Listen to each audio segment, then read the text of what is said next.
Bismillahirrahmanirrahim. Assalamualaikum warahmatullahi wabarakatuh. Alhamdulillah alamin. Puji syukur kita panjatkan kepada Allah SWT atas berkat rahmat dan hidayahnya lah sehingga tugas ini bisa saya kerjakan.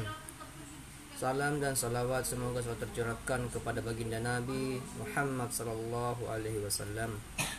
Baik, pada kesempatan kali ini saya akan menjelaskan tentang materi metode latihan dan transfer keterampilan. Namun sebelumnya saya akan memperkenalkan diri saya terlebih dahulu. Nama saya Samsul Rijal, NIM 203015018 dari kelas PJKRC Universitas Negeri Makassar. Metode latihan. 1. Hakikat metode. Latihan dalam proses belajar mengajar. Ketetapan penggunaan metode merupakan salah satu faktor penentu pencapaian tujuan. Surakmat 1986, Hornby 1986, Molinda 1989 menyatakan bahwa metode merupakan suatu cara atau proses pengajaran yang dipilih untuk mencapai tujuan. Superman 1987 menjelaskan bahwa metode adalah suatu cara yang digunakan untuk menyajikan isi pelajaran kepada siswa untuk mencapai tujuan. Latihan dapat didefinisikan sebagai suatu partisipasi yang sistematis dengan tujuan untuk meningkatkan kapasitas fungsional. Di dalam bidang olahraga, tujuan terakhir latihan adalah untuk mempertinggi penampilan olahraga. Pet, MC Klenak, dan Rotella 1984. Menurut Superman 1987 dan Rohan Topnam 1988, latihan adalah proses kegiatan pengajaran yang dilakukan siswa dengan guru dalam rangka menerapkan konsep, prinsip, dan prosedur yang sedang dipelajari ke dalam praktik yang relevan dengan pekerjaan.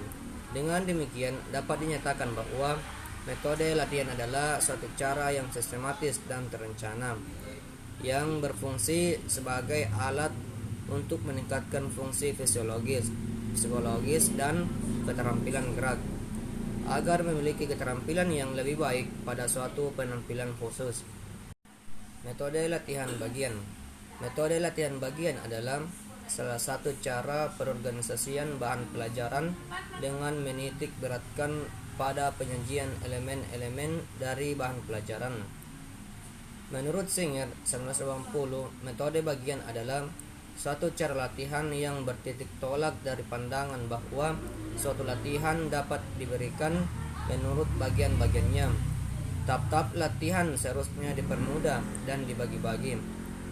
Pola belajar motorik bagian per bagian merupakan modifikasi dari teori belajar stimulus response atau behavior elementristik. Singer 1990. Anak atau siswa belajar keterampilan motorik tidak dilakukan dalam bentuk keseluruhan, tetapi dipelajari bagian per bagian mulai dari yang termudah sampai yang tersulit. Dengan belajar bagian per bagian diharapkan anak lebih menguasai elemen-elemen internal suatu keterampilan dan akhirnya membentuk keterampilan yang utuh. Penerapan teori koneksionisme dari Thorndike dalam belajar motorik adalah sebagai berikut. A. Siswa harus siap menerima materi atau stimulus baik secara fisik maupun psikologis. B. Materi belajar dipelajari bagian per bagian dan dilakukan dalam kondisi yang menyenangkan. C. Untuk memperkuat koneksi, siswa diberi penguatan berupa pengetahuan tentang penampilan dan pengetahuan tentang hasil, terutama ditekankan pada pengetahuan yang menyenangkan. C. Elemen-elemen yang dipelajari bagian per bagian dipelajari mulai dari yang termudah menuju yang tersulit, kemudian disatukan menjadi satu bentuk keterampilan yang utuh. E. Prosedur belajar menggunakan pola belajar bagian per bagian. Dengan demikian, metode latihan bagian merupakan cara dalam mengajar di mana untuk menguasai suatu rangkaian gerakan. Kepada atlet diajarkan bagian demi bagian dari unsur-unsur rangkaian gerakan untuk dipraktikkan bagian demi bagian pula. Misalnya, dalam mengajarkan gerakan bermain tenis lapangan, kepada atlet tidak langsung diajar bermain sebenarnya. Mula-mula atlet mempraktikkan gerakan memukul, forehand saja atau backhand saja. Sesudah dapat melakukan unsur-unsur gerakan bermain tenis lapangan, maka barulah bermain yang sebenarnya. Metode latihan keseluruhan. Metode latihan keseluruhan adalah metode yang menitikberatkan kepada kebutuhan dari bahan pelajaran yang ingin disampaikan. Metode keseluruhan mengenalkan teori Gestalt. Menurut Chauhan 1978, belajar yang mengacu pada teori Gestalt adalah belajar dengan melihat pola dan organisasi bagian-bagian ke dalam suatu keseluruhan yang berada di dalam suatu situasi permasalahan. Selain itu, dapat mengamati stimuli dalam keseluruhan yang terorganisasi, bukan dalam bagian-bagian yang terpisah.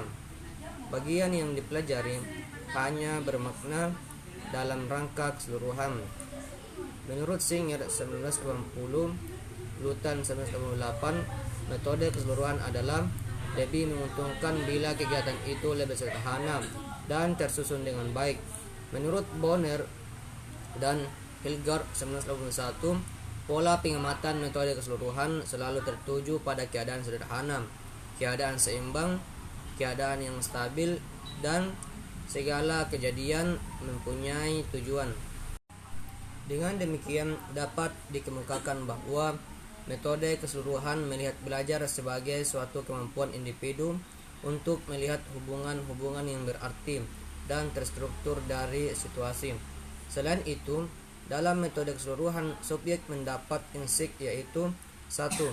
Pemahaman yang diperoleh secara mendadak dari hubungan antara bagian-bagian tugas dalam gerakan dengan tujuan yang ingin dicapai dengan situasi keseluruhan. 2. Subjek dapat mengamati dan menempatkan setiap unit gerakan dalam kaitannya dengan keseluruhan yang dipelajari. 3. Subjek dengan aktif terlibat dalam pemecahan masalah yang dihadapi. Konsep belajar keseluruhan dalam mempelajari keterampilan motorik merupakan modifikasi dari teori kognitif atau kognitif holistik Singer 1980. Ide dasar teori ini adalah siswa mengorganisasi respons atau persepsinya ke dalam pola atau bentuk keseluruhan dan pemecahan masalah menggunakan insik. Oxendin 1984. Lutan 1988 menjelaskan penerapan teori Gestalt dalam proses belajar motorik sebagai berikut. A. Aktivitas gerak dilakukan dalam bentuk keseluruhan, bukan terpisah-pisah. Oleh karena itu, siswa harus sadar dan memahami bentuk keseluruhan keterampilan yang dipelajari. Tugas guru atau instruktur memaksimumkan transfer dari berbagai kegiatan. C. Faktor insik penting untuk memecahkan masalah. Untuk ini, latihan mental sangat bermanfaat untuk memperlancar proses belajar. D. Pemahaman terhadap keterkaitan bagian-bagian dari suatu keterampilan merupakan perihal penting untuk melakukan keterampilan yang efektif. Dengan demikian, dapat dinyatakan bahwa pendekatan dalam mengajar keseluruhan dilaksanakan di mana untuk menguasai suatu rangkaian gerakan. Kepada atlet diajarkan semua unsur rangkaian gerakan secara keseluruhan sekaligus dan dipraktikkan secara keseluruhan pula.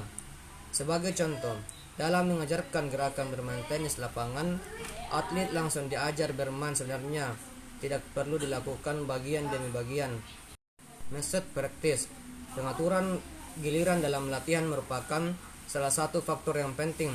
Hal ini menyangkut peningkatan penguasaan gerakan. Dengan pengaturan yang baik dan tepat, maka dimungkinkan siswa atau atlet akan lebih mudah meningkatkan keterampilan yang telah dimiliki. Pengaturan giliran ini erat kaitannya dengan beban belajar atau beban latihan yang akan dihadapi. Method practice adalah prinsip pengaturan giliran dalam latihan, di mana atlet harus melakukan gerakan secara terus-menerus tanpa diselingi istirahat. Dengan model ini, setiap atlet diberi instruksi mempraktikkan secara terus-menerus selama waktu latihan. Setelah atlet betul-betul lelah, maka latihan baru diakhiri, atau latihan tetap dilanjutkan walaupun sudah lelah sampai waktu latihan yang diprogramkan habis. Contoh, seorang petenis sedang latihan dengan program harus melakukan servis sebanyak 100 pukulan servis. Atlet tersebut melakukan latihan servis tanpa selang istirahat sebelum program yang telah ditetapkan selesai dikerjakan. Mungkin cukup sekian persentase saya pada kali ini. Kurang dan lebihnya mohon dimaafkan.